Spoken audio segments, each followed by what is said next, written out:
자, 이번 시간에는 우리 지금 배웠던 그 당좌 자산 중에서 현금 및 현금성 자산에 대한 건 살펴봤고요. 이번에는 당좌 자산의 두 번째 단기 투자 자산에 대해서 설명해 드리려고 그래요. 단기 투자 자산 안에 지금 계정이 세 가지가 있었단 말이죠. 첫 번째는 단기 금융 상품이라는 게 있었고요. 두 번째로는 단기 매매 증권이라는 게 있었고, 세 번째로는 단기 대여금, 세 가지가 있었는데, 이 세 가지 계정 중에서 여러분들한테 자격시험으로 제일 많이 물어보는 거는 단연 이 단기 매매 증권을 갖다가 여러분들한테 제일 많이 질문을 한다는 얘기예요. 그래서 이 파트에서는 이 항목이 제일 중요한 항목이고, 시험 문제에서 빠지지 않고 출제되는 항목이기도 합니다. 그런데 실무로 따진다면 회사에서 단기 매매 증권을 갖다가 다루는 회사가 그닥 많지가 않다는 얘기예요. 단기 매매 증권 대부분 우리가 배웠던 주식이라든지 채권, 이런 두 가지가 다 있어요. 근데 시험 문제는 주로 주식에 대해서 문제를 낸단 말이에요. 이유는요? 이유는 채권 시험 문제는 계산하는 과정이 많이 복잡해요. 그래서 여러분들한테 초급 과정에서 채권을 가지고 단기 매매 증권을 시험 문제 내기가 어렵기 때문에 대부분의 시험 문제는 단기 매매 증권은 주식 갖고 시험 문제를 내게 됩니다.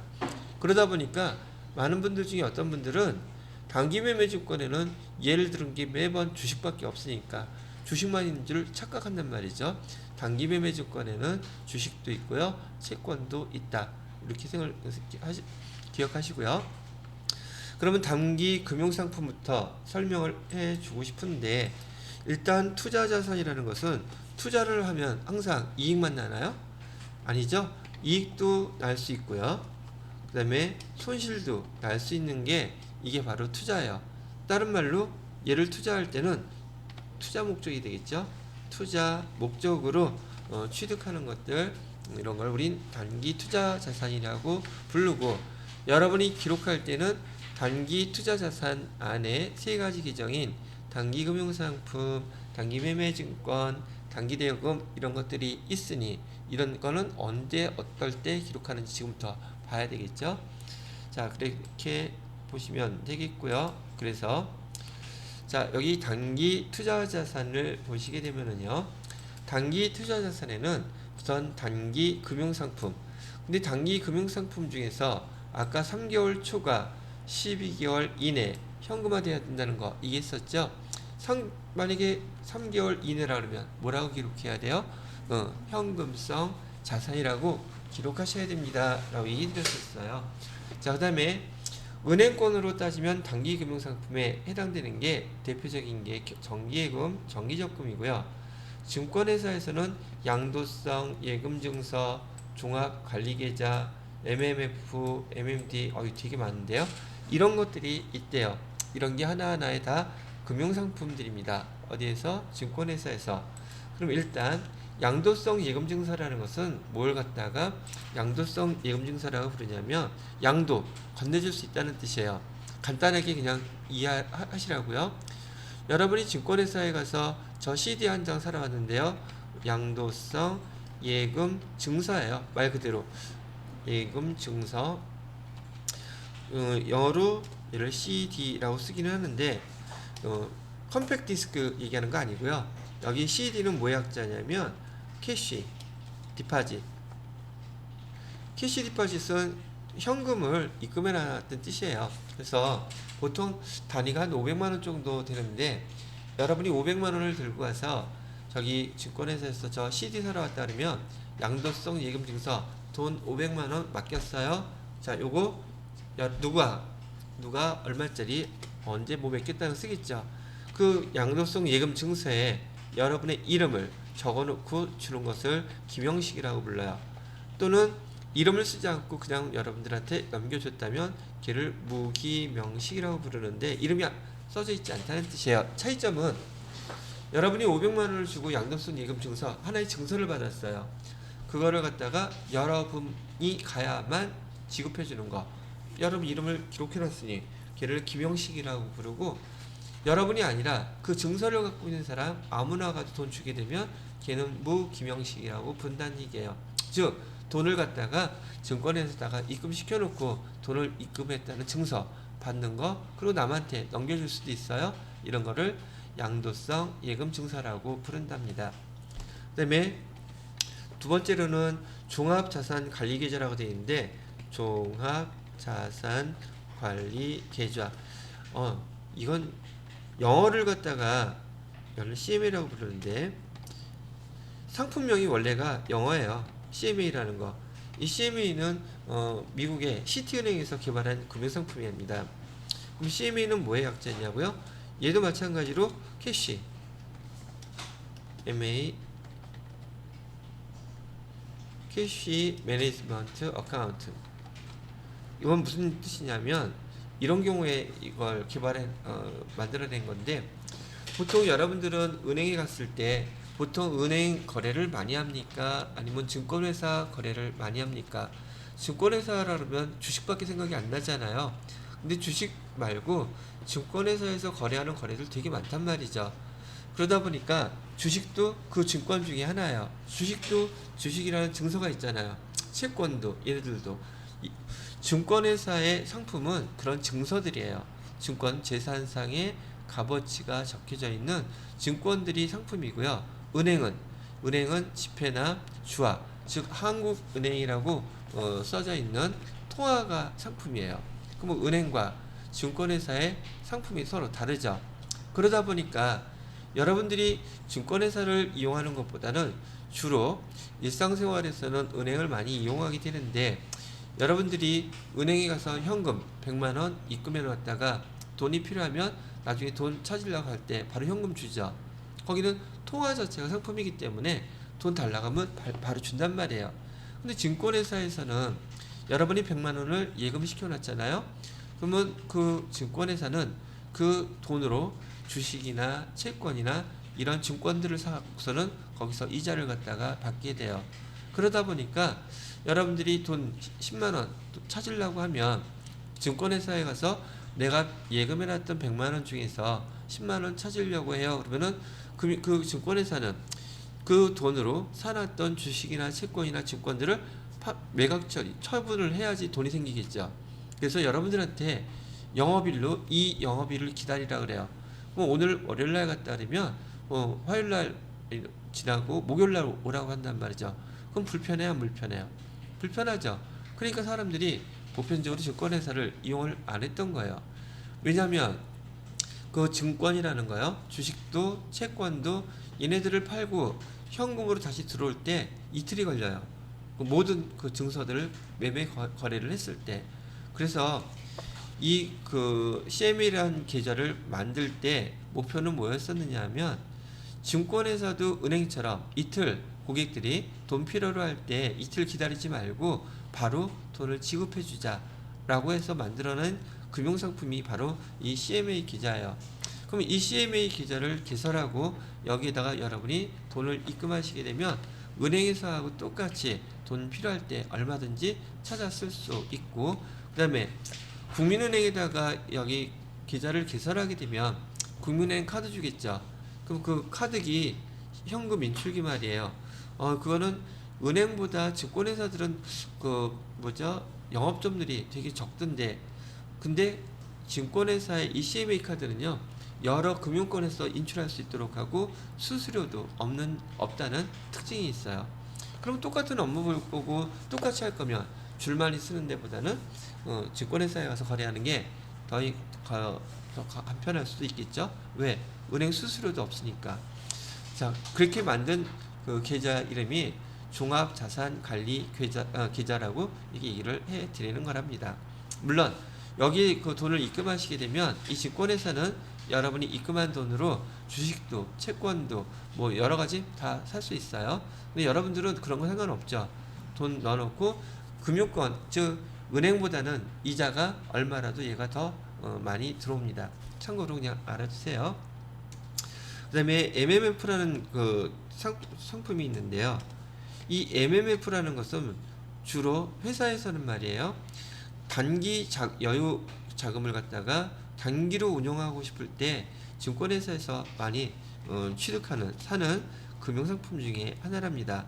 우선 MMF는 뭐의 약자냐면 M자는 money라는 뜻이에요. money는 우리말로 자금이라는 뜻이고요. 그 다음에 money 영어로는 market. 마켓은 물론 당연히 시장이라는 뜻이겠죠. 알고 계시는 것처럼 money, market. 그 다음에 F는 펀드. 펀드란 말은 많이 들어보셨었죠. 펀드는 어떤 게 펀드냐면 들어는 봤는데 뭐가 펀드인지를 몰라. 펀드라는 것은 우선 영어 뜻으로는 자금을 모으다라는 뜻이에요. 어떤 목적에 만큼 자금을 모으다라는 뜻인데 영어의 뜻이 지금 이런 펀드들은요 돈을 모을 때 그 목적이 있어요. 근데 지금 여러분이 시중에서 많이 보는 그런 목적들은 대부분 해외 주식에 투자한다든지 우리나라 그 유명한 뭐 삼성 관련된 그 삼성 일가의 삼성 그룹 그룹사들의 뭐 주식을 갖다가 모아놓고 투자한다든지 이런 게 많은데 얘 갖고 이야기가 좀 쉽지가 않으니까 제가 펀드 예를 하나 들어드릴게요. 지금 그 금융권에서 증권회사에서요 펀드를 하나 지금 개설을 했어요. 이 펀드의 목적은 뭐냐면 지금 서울에 있는 큰 빌딩을 하나 지금 구입하려고 그래요. 이 빌딩은 얼마짜리냐면 예를 들어서 8천억 원짜리예요. 그럼 빌딩의 규모가 상당히 큰 거겠죠. 그러면 사람들이 이 빌딩을 사가지고 여기를 다시 임대해주면 임대 수익이 나오잖아요. 그거를 이 펀드에 가입한 사람들한테 나눠주는 거예요. 매 달이 됐던 연이 됐든 간에 펀드가 한번 만들어지게 되면 뭐 3년 5년 뭐 그건 정하기 나름이겠지만 보통 3년이란 말이죠. 자, 그래서 개인들이 와서 이 펀드에 가입을 했고 이 빌딩을 사는 펀드 가입해 가지고서 돈 8천억이 다 모였어요. 모인 다음에 이 빌딩을 삽니다. 그러면 그 8천억이 모이게 되면 빌딩을 살 수 있는 돈이 마감이 된 거기 때문에 더 이상 추가로 돈을 받지는 않아요. 그럼 그 돈 갖고 8천억 가지고서 빌딩을 사서 그다음에 거기서 나오는 임대료 수익으로 갖고서는 펀드에 가입했던 사람들한테 나눠주는 게 펀드란 뜻이죠. 그러다가 이 펀드를 갖다가 운용하는 기간을 몇 년으로 설정했냐면 3년으로 설정했다고 치면 3년 후에 보편적으로 빌딩의 값어치가 더 올라갈 수도 있겠죠. 그러면 3년 후에 이 빌딩을 이 펀드에서 팔아버려요. 다른 뭐 등등한테. 그럼 시세 차익이 날 수도 있겠죠. 그럼 시세 차익도 여기 펀드에 가입한 사람들한테 배당하고 나눠주면서 그 펀드는 해지가 되는 거예요. 그런데 우리 주변에서는 어떤 일이 벌어졌냐면 해외 주식이다 뭐 등등이다 특히나 해외 이런저런 걸로 투자를 해놨는데 돈 남는 게 없는 거예요. 투자해놓고 나중에 그럼 원금 손실이 생기죠. 그런 것들도 지금 많이 있더란 말이죠. 단 펀드 가입할 때는 뭐를 주의해야 된다? 원금도 손실될 수 있다는 거 그걸 참고로 알고 계셔야 한다는 얘기예요. 펀드는 이런 걸 갖다가 우리는 펀드라 그래요. 그럼 MMF라는 것은 여기 머니마켓 자금 시장에서 자금을 갖다가 운영하는 어떤 목적의 그런 펀드에 가입하는 것도 금융 상품 중에 하나라고 보시면 된다는 얘기고요. 또 뭐도 있느냐면 여기에 MMF 말고 MMD라는 것도 있어요. MMD, MM은 머니마켓은 똑같고요. 그 다음에 DA는요, 얘는 MM 디파짓 아까 썼던 용어가 똑같아요. 디파짓 어카운트. 디파짓 어카운트는 돈을 그냥 넣어놨다는 뜻이에요. 이것만 그냥 가입하는 금융상품도 있어요. 증권회사에는. 그 다음에 또 뭐도 있냐면 MMT. MMT는 얘는 트러스트라고 불러요. 트러스트는 내가 회사에서 운영 자금을 여유 자금을 갖다가 그냥 입금시켜 놓고 그냥 신탁이라는 뜻이거든요. 그 금융기관에다가 위임하는 거예요. 잘 굴려가지고 이자 얼마만큼 이상만 잘 줄 수 있도록 해라고. 그래서 이렇게 신탁하는 경우도 있고요. 그다음에 여기 기업어음이라고 되어 있는데 우선 기업어음. 기업어음은 보통 줄임말로 이거 시험 문제 다 나오는 거 아니에요. 참고로 들으세요. CP라고 부르는 것들이고. 그런데 회계 담당자 치고 이런 용어 정도는 저기 자금과 관련된 거라서 알아두면 다 도움이 되는 거고 되게 있어 보이는 용어들이에요. CP는 corporate 또는 컴퍼니라는데 corporate paper라고 불러요. 이건 뭐냐면은요. 지금 이 회사에서 운영자금이 좀 필요해요. 운영자금이 필요해서 증권회사에다가 의뢰를 합니다. 증권회사에다가 우리가 알고 있는 약속보험처럼 약속보험은 어떤 상품이나 제품을 갖다가 팔고서 받는 거죠. 물건에 대한 교환의 대가인데 여기서 지금 얘기하는 기업어음이라든지 그다음에 융통어음이라든지 이런 어음들은 한글로는 어음이란 말이 똑같아요. 그런데 영어로는 달라요. 그래서 기업어음은 어떤 상품을 판 거에 대한 대가를 주는 게 아니라 얘는 그냥 종이 쪼가리예요. 증권. 그래서 지금 우리 회사에서 100억 원이 지금 필요한데 그 증권회사에다가 100억짜리 어음을 끊어주는 거예요. 그럼 뭐 증권회사에서 그 회사에다가 뭐 100억 원어치 물건을 판 거냐고요? 아니라고요. 그러면 이 100억 원짜리 어음을 받아가지고 얘를 쪼갭니다. 쪼개기. 즉, 뭐, 만원짜리, 10만원짜리, 100만원짜리, 1000만원짜리 그 금액을 불특정 다수 고객들이 살 수 있는 형태로 쪼개가지고 100억 원을 갖다 만들어서 그 회사에다 돈을 여유자금을 지원해 주는 거예요. 그럼 그 회사에서는 100억 원에 대한 일정한 이자를 그 증권회사에다가 주겠죠. 그럼 증권회사는 그 돈을 모으기 위해서 이 CP 채권을 산 기업어음을 산 많은 고객들한테 이자율로 또 나눠주겠죠. 그 중간에서 수수료 챙기는 거 그걸 갖다가 기업어음이라고 부른답니다. 자, 그다음에 하나 더 많이 쓰는 용어 중에 하나가 환매체라는 게 있어요. 환매체라고 이 체가 아니라 환매체. 환매체는 이 보통 금융권, 증권회사에서 발행하는 어음이라고 보시면 돼요.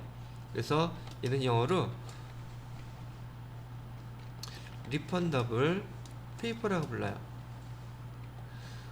나중에 우리가 지금 이번엔 증권회사에서 돈이 좀 필요해서 불특정 다수 고객들한테 이 채권을 나눠 파는 건 똑같아요. 어음의 형태를 나중에 그 대신 돈 다 내가 회수할게, 돈 줄게, 갖고 있는 동안에 이자도 줄게 이렇게 한 걸 갖다가 우리는 환매체라고 부른다는 얘기죠. 근데 여기서 아까 얘기했던 어음이라는 말은 똑같은 마음인데 우리가 배웠던 여기 약속어음 있잖아요. 약속은 영어로 promise라고 부르죠. 어려운 얘기 나왔죠. promissory note라고 불러요. 이 note란 단어의 뜻이 promissory는 약속을 했다는 뜻이고 promise 약속했다는 뜻이고요. note는 거기다가 약속한 것을 노트에다 기록했다는 뜻이거든요. 그래서 약속어음은 영어로 promissory note라고 부르는데 반해서 조금 전에 얘기했던 여기 기업어음이라든지 RP는 기업어음 얘는 뭐라고 부르냐면 아까 얘기했던 거 corporate paper라고 부른다 그랬죠.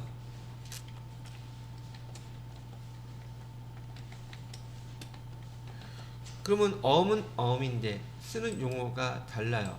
여기서 보시면 어음을 노트라고 썼고 여기서는 어음을 페이퍼라고 썼죠.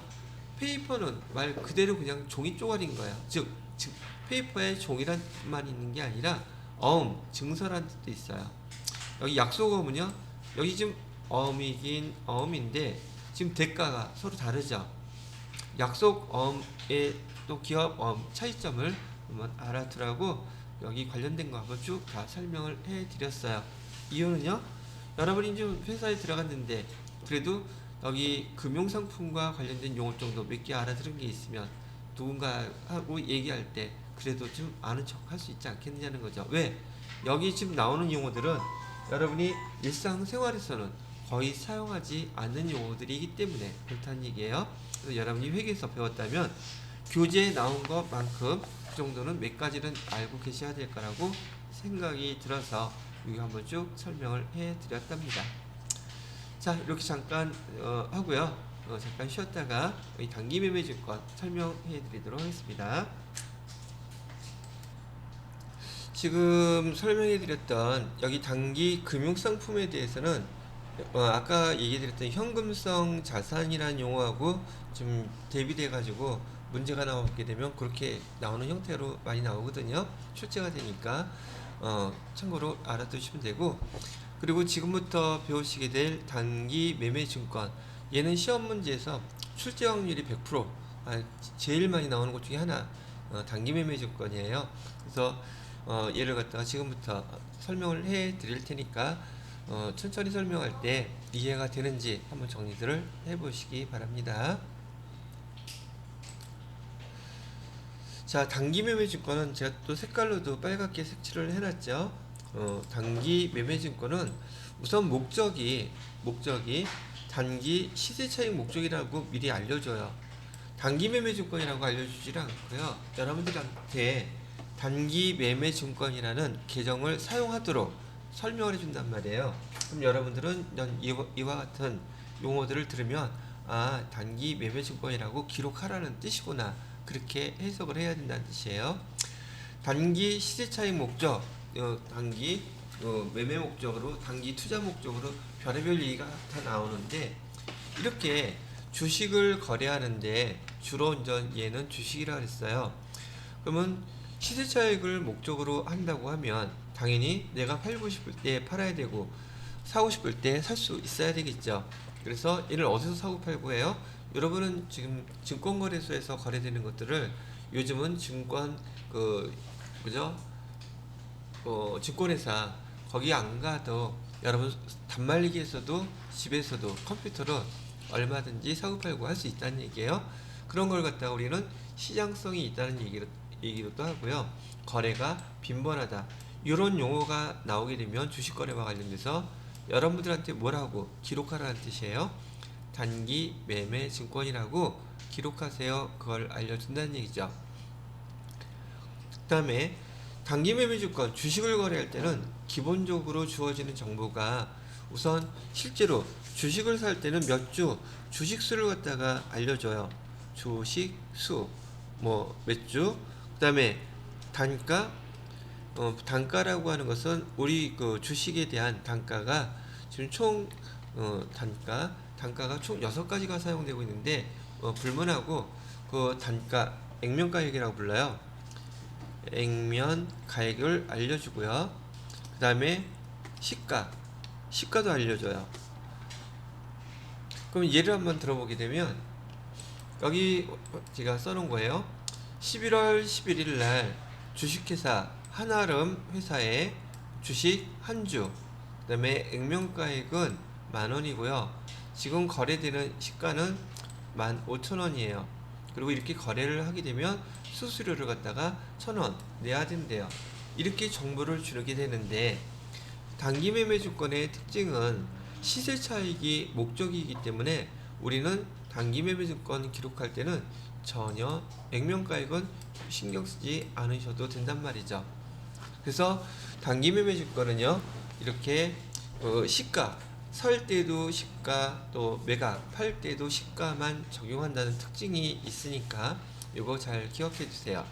자, 그래서 이 주식을 사는데 여러분이 나중에 이제 세무 2급까지 배우실 거기 때문에 미리 한번 얘기해 드리면, 단기 매매 주권은 우리 회사 주식을 사는 게 아니라 타 회사의 주식을 사는 거예요.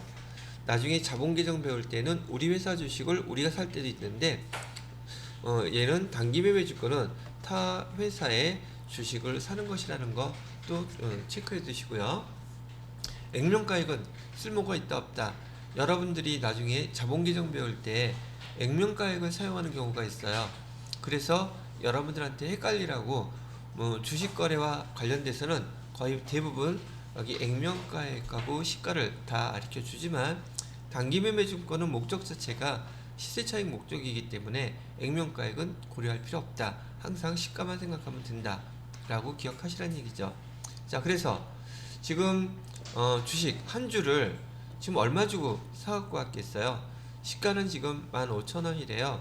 그러면 단기 시세 차익 목적으로 한아름의 주식 한 주를 시가 15,000원 주고 사갖고 왔다면 우리가 산 단기 매매 주권은 15,000원짜리 자산이 증가하게 되겠죠. 그쵸? 그런 다음에 현금은 얼마를 줘야지 돼요? 현금은 15,000원을 줘야 되는데 수수료가 지금 얼마가 발생했어요? 1,000원이 발생했으니 요 밑에다가 수수료 비용 써놓고서는 1,000원. 현금은 단기 매매 주권 15,000원 하고요. 수수료 비용 1,000원. 현금으로 다 지급했다 그러면 현금은 16,000원이 나가게 되겠죠.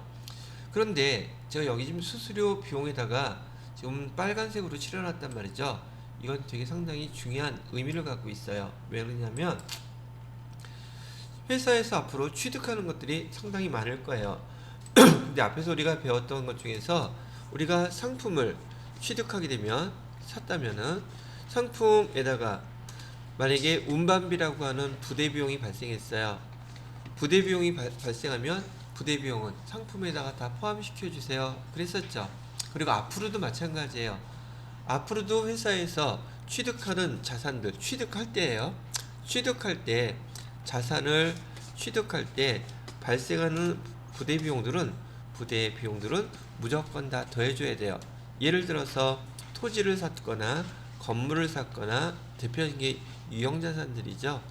차량 운반구를 샀거나 비품을 샀거나 기계장치를 샀거나 할 거 없이 회사에서 취득하는 모든 자산들은 부대비용이 발생하면 그 해당 자산에 다 포함시켜서 그 자산 계정으로 기록해야 됩니다. 그런데 유일하게 단기 매매 주권은 이렇게 취득 과정에서 부대 비용인 수수료 비용이 발생했다 할지라도 이 발생한 수수료 비용 별도로 기록합니다. 그러니까 특이한 거니까 시험 문제 많이 나오겠죠.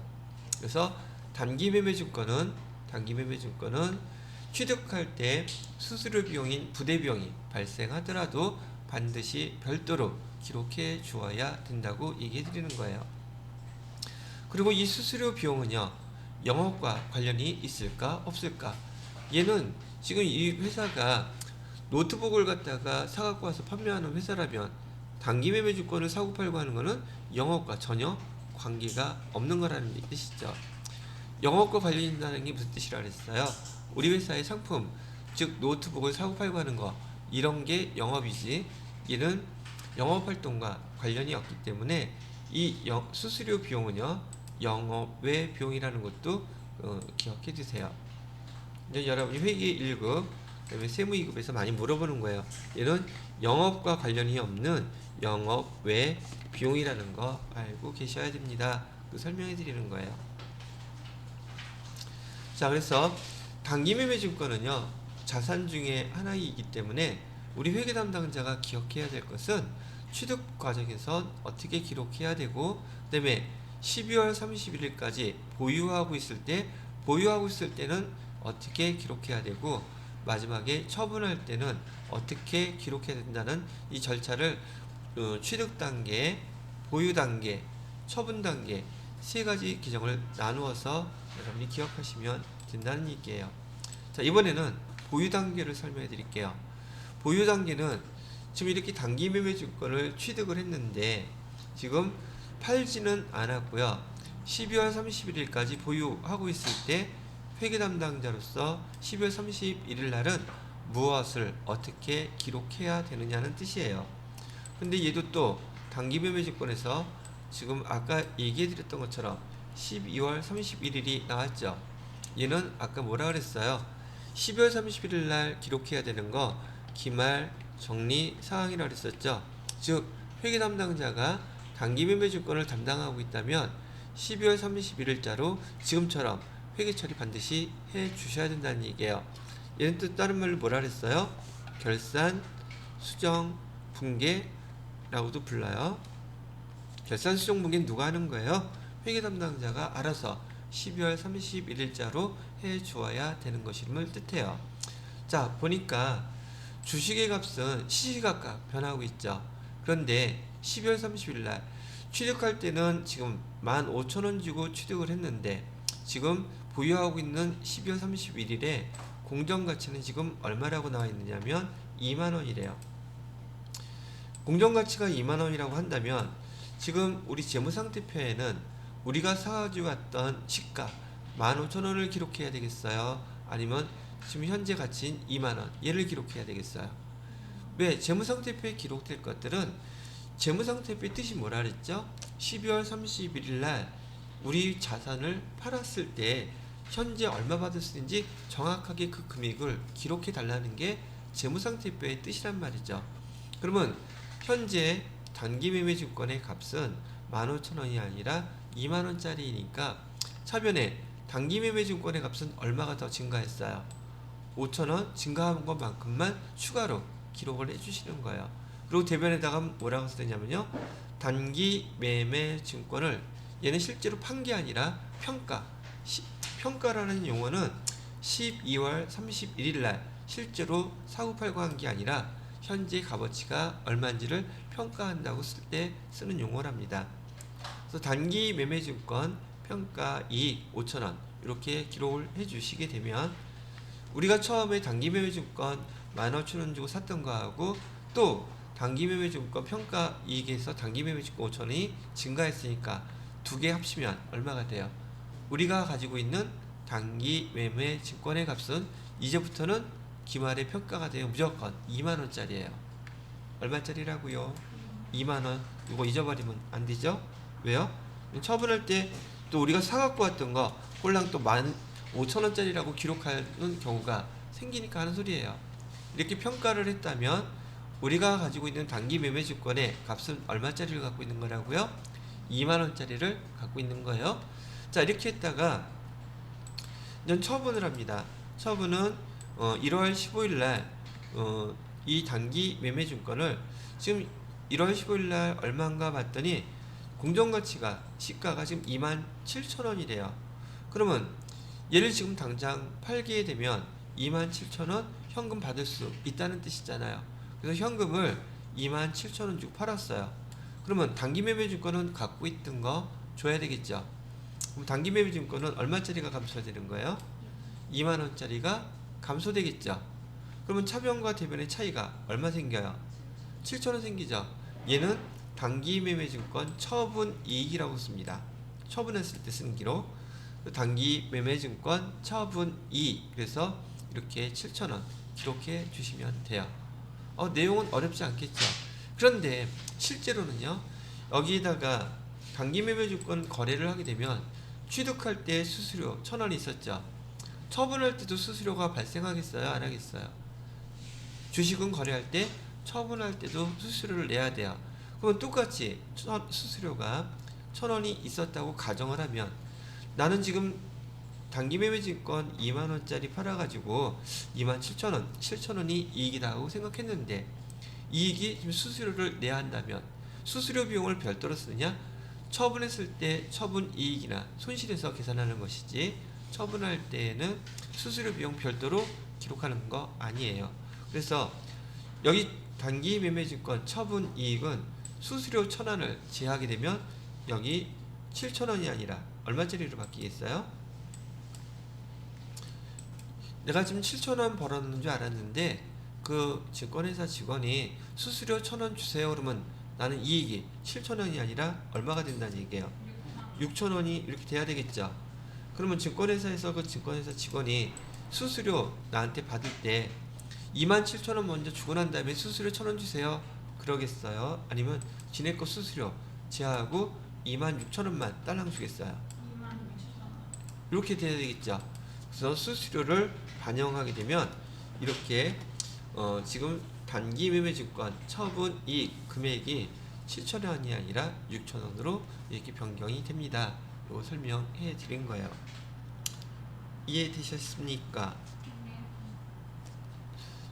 자, 그러면은 여러분들한테 지금 50페이지에 단기 금융상품에 대해서 정기 예금, 정기적금, 그 다음에 증권회사에서 판매가 되고 있는 기타 단기 금융상품, 그다음에 단기 매매증권, 거기는 별표 3개 해놓으시고요. 단기 매매증권의 별표 3개 해놓으시고요. 요거 취득시, 평가시, 처분시 3가지 다 나왔죠? 그죠? 자, 요 내용도 열심히 지금 복습을 또 해보세요. 그 다음에 아까 얘기했던 316페이지에 보면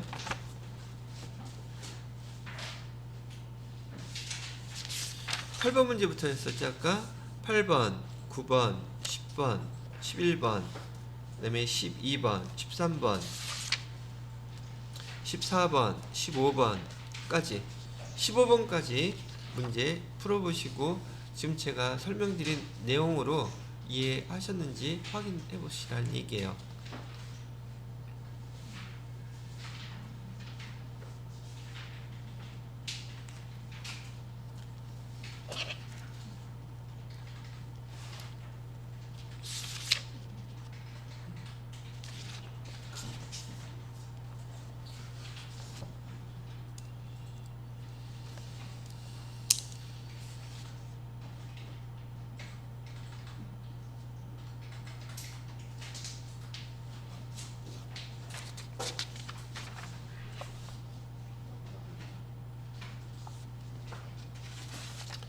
자, 그렇게 문제 풀어보시고 모르는 거나 이해 안 되는 거 질문할 거 있으면 질문해서 저한테 설명해 달라고 하시면 되겠습니다.